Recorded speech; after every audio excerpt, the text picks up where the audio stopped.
皆さんこんにちは、翔太です。キャロリンです。今日はカナダの生活で驚いたことトップ5をご紹介したいと思います。カナダで1年間働きながら生活していて、日本と違うことがこんなにあるんだっていう気づいたことがたくさんあったので、カナダに行きたいと考えている人たちにご紹介したいと思います。カナダで生活していて僕が驚いたこと、1つ目はマルチカルチャーです。カナダはなんかモザイクカントリーって言われてるんだっけ。カナダにはいろんな人種の人たちがいて、いろんなカルチャーもやっぱりその分あるんですよ。無印で働いてた時は無印のスタッフもすごい多国籍で、日本人、韓国人、香港人、中国人、Africans? フィリピンとかね。Spanish people. なんか差別ない。日本にいると白人の人だったり黒人の人いるとやっぱり見ちゃったりする人多いじゃん。そういうのがないから住みやすいなっていう風に感じました。カナダはもともと is a very immigrant heavy country. So the true Canadians are the natives. And besides them, everybody else or their ancestors were all immigrants. カナダって結構新しい国だから、その分歴史が浅いからいろんな文化が入ってきやすかったのかもしれないね。Canada, it's like a country that's built upon a very diverse culture, multi-ethnicism, if that is a word. Everybody's very accepting of new and different things. Personally, I think that is a beautiful thing to celebrate because since there's so many different types of people, different ethnicities, you know, it's a cultural melting pot and everything blends together and people are very accepting of differences. Just on the streets, you know, you see people of all different shades. いろんな人が歩いてるけど誰も気にしないっていうか、当たり前のようにみんな普通に接してるから、見向きもしない。それはすごい印象的だったなって思いました。そう、僕が行って結構驚いたのが、彼女香港系カナダ人、中国系カナダ人なのかな、そうだね、Chinese Canadian がめちゃめちゃいる。香港とカナダのパスポート両方持ってるっていう人がいて、見た目こんなにアジア系の見た目なのにカナダ人って言われて、カナダ人？香港出身じゃないの？めちゃめちゃコンフューズ。すごいびっくりした。Because I think in Japan, nationality and ethnicity are very much seen as the same thing. Whereas in Canada, ethnically, there's different types of people. People can be ethnically Chinese, ethnically Indian, ethnically Mexican, but they're Canadians because they have a Canadian passport because their parents have been here for a very long time. 多分カナダ人ってイメージしたらみんな白人の人を思うと思うよ。 NEXT、 僕がカナダで生活していて驚いたこと2つ目はマリファナが合法ということです。これはすごく驚きました。道端とか公園とか至る所でマリファナの匂いがして日本じゃ考えられない。でもカナダではお医者さんが処方してくれたりとかするし、when they legalized it, it was because like it's easier to regulate if it's legal, right? Because people do it anyways, even though it's illegal. だから why not make it legal? I don't really have a stance on it. Like I don't think it's a good thing nor it's a bad thing. I think people have their own rights to decide if they want to do weed or not. But especially I think for minors, like people under 18, and if they're doing weed, I think if you make it legal, yes, it is easier to regulate. マリファナはカナダではなんかリラックスするための嗜好品みたいな感じらしくて、なんかタバコみたいな感じなんですよ。だから働いてる仲間たちも普通に吸ってたし。そうか、when I was in dorm first year, the hallway, like literally first day of school, smelled like weed. 超臭いよね。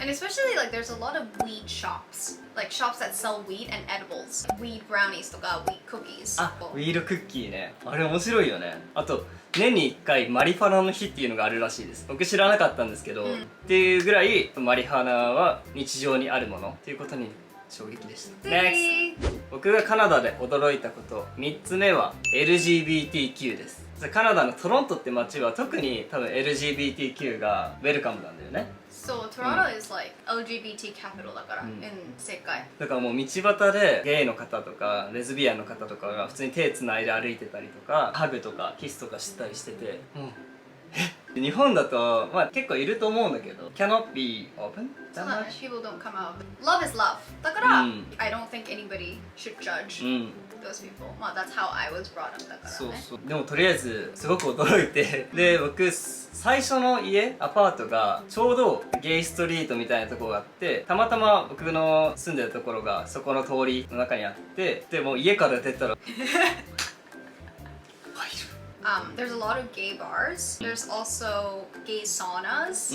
That area especially. あとはレインボーフラッグってその虹色のね、日本でもあると思うけど、プライドパレードっていう parade. パレードそうなんかお祭りみたいなのがカナダのトロントではあるんですよ、僕もそれ見たんですけどびっくりした。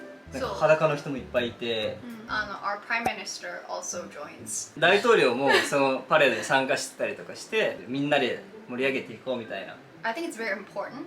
Everybody can celebrate their own sexuality and their own identity. I think it's very important. Trans people sometimes they identify as a woman, they identify as a man.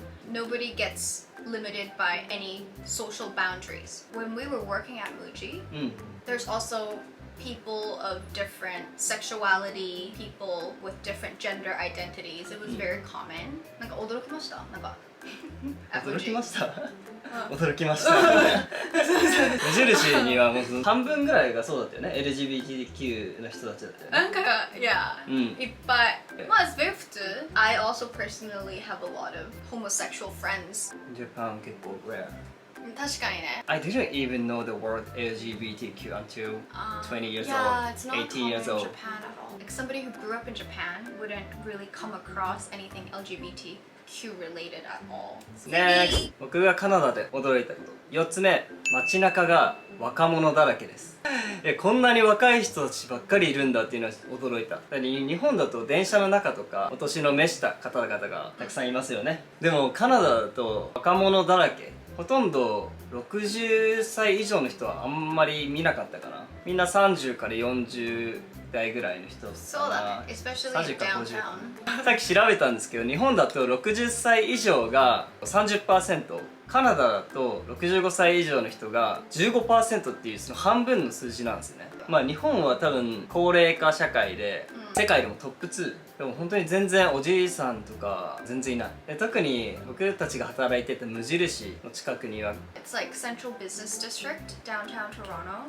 I think on the contrary, I was like super shocked when I came to Japan. There's so many old people working. You would never see that in Canada nor Hong Kong. I was like shook. Because like to me, I think that they should be chilling at home. You know, they should be like enjoying the years that they have left because they've worked so hard previously already. I see so many. コンビニとかでも多いよね。おばあちめっちゃ多い。ゃんとか。コンビニ、パーキングロット。なんかセキュリティとかあーおじいさんね。そうそうそうそう、あーコンシェルジュとか。なんか優しそうなおじいさんいるよそうね。次 Next! 僕がカナダで生活していて驚いたこと。最後、5つ目。自由です。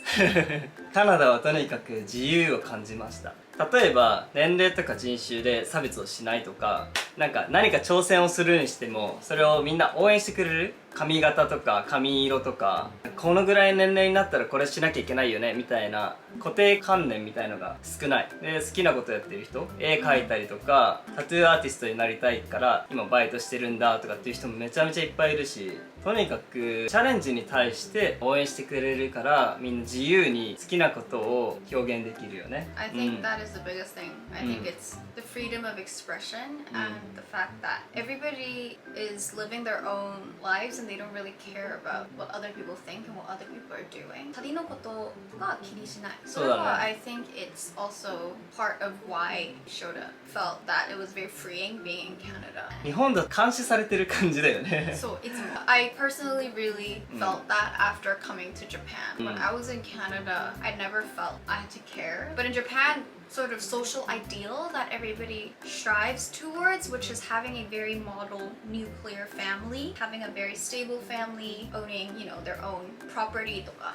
これは is 理想だね for a lot of Japanese people. And the path to achieve that goal is to, you know, go to a good university, become サラリーマンとか、なんかこういう、it's very textbook set up for you. でも I think in Canada, that is not the only goal that people strives towards. I don't think a lot of people really think about, you know, like there's some people that didn't even go to university, right? In Muji, they go to art school とか、they do other things that can help them achieve their goals. But I think that goes back to the fact that Canada is a very diverse country, where, you know, even ideals and goals are very diverse depending on the person. だから私も after coming to Japan, ちょっとびっくりした。You know, I think for somebody who's never been to Japan, it might be difficult to comprehend why Shota felt free in Canada. でも for Japanese は多分みんな理解できる。Especially, I care too much. 特にじゃない？そうだね。多分 I care a lot of things too much.